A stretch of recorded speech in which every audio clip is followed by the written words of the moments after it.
10 நாளா திமுகவும் திமுக கூட்டணி கட்சிகளும் ஒப்பாரி வைத்துக் கொண்டிருக்கிறார்கள் இந்த கூட்டணியை பார்த்து. இப்பதான் 10 நாட்களாக எங்க போனாலும் இதையே பேசுறாங்க. அசெம்பிளிக்குள்ளேயும் பேசுறாங்க, அரசு விழாலையும் பேசுறாங்க, கல்யாண வீட்டுல பேசுறாங்க. எங்க போனாலும் திமுக அதிமுக பாஜக கூட்டணியை பத்தி திமுகவும் திமுக தலைமையும் திமுக கூட்டணி கட்சிகள் இவங்க ஏன் பேசுறாங்க? அப்ப இந்த கூட்டணி இவங்களை எங்கேயோ பெரிய அளவில் டிஸ்டர்ப் பண்ணுது. திமுகவையும் திமுக தோழமை கட்சிகளையும் திமுகவின் நிலைய வித்வான்களையும் திமுகவின் தொங்கு சதைகளையும் திமுகவின் ஊதுகுழலாக மாறி போன ஊடகங்களையும் அதிமுக பாஜக கூட்டணி பெரிய அளவில் சஞ்சலத்திற்கு உள்ளாக்கி இருக்கிறது. இவர்கள் அஞ்சுகிறார்கள், திமுக தோற்கடிக்கப்படும் அடுத்த தேர்தலில் என்று.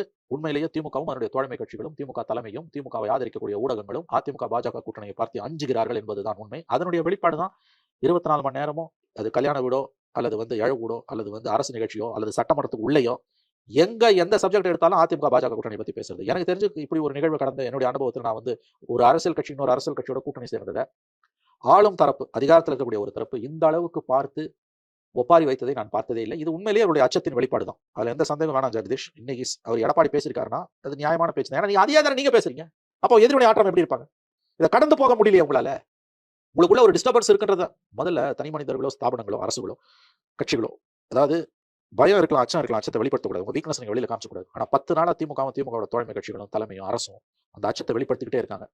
அப்பனா இந்த கூட்டணி ஒரு மிக வலுவான கூட்டணி என்று அவர்கள் அஞ்சுகிறார்கள் என்பதுதான் என்னுடைய